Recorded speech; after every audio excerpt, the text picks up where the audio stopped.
The outlook just keeps getting darker for Nikola Motors stock. And while there is a lot of controversy around it, and it's pretty much a fraud, which I said in my previous video as well, there was a new development today where the CEO pretty much said we don't need the GM partnership. And this is very big news because the Badger was supposed to be a big part of their business.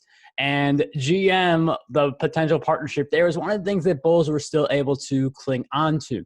Now, it's no done deal in the sense where the partnership definitely will not happen. That has not been made official, but there is a very strong inference being made where the founder, the CEO says, we can do this on our own. And they're pretty much saying we don't need GM.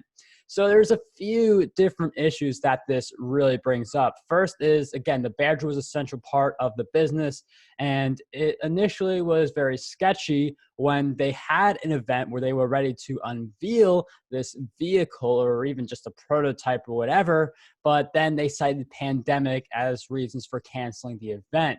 Now, I understand we're all in a pandemic and, there's different safety measures we all have to take, but a lot of companies, rather than fully canceling their events, they have adapted and made their events virtual. So the fact that they really hid behind the pandemic, it really does show the type of leadership that is involved with that company, especially in light of news where the Badger, and even as Trevor, the founder, before he left, he was pretty much hyping up the Badger. Now it's just this side piece that is likely not to happen at all.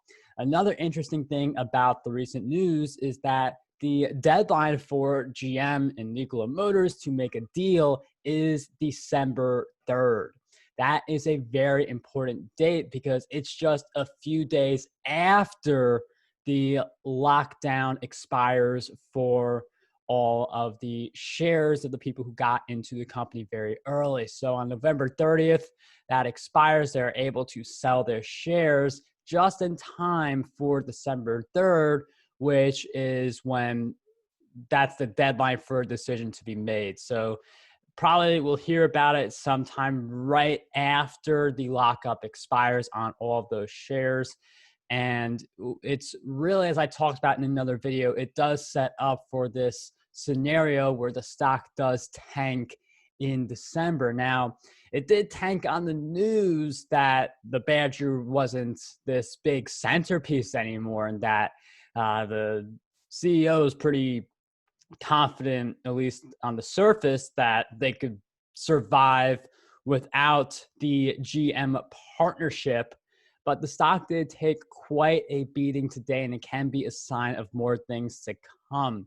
There are still some people who are invested in this company for some reason. I've taken this time to buy puts on this company. I think this is one of the companies you definitely should be shorting or just not playing in, because there is a lot of sketchiness when you look at the earnings that came out. There's a lot of sketchiness when, what's even the future direction of this company? When you have a truck rolling down a hill, and then now you have this centerpiece that is now disappearing. So it'll be interesting to see how much longer Nikola Motors remains in business, because there's no way this ends well. I just don't see it. And it'll definitely be very interesting to see how all this plays out. In any event, let me know what you guys think in the comments. Do you think it's going to tank in December? Do you think it's going to tank much earlier than that? Let me know. I always love to hear from you guys, and I'll see you guys next time.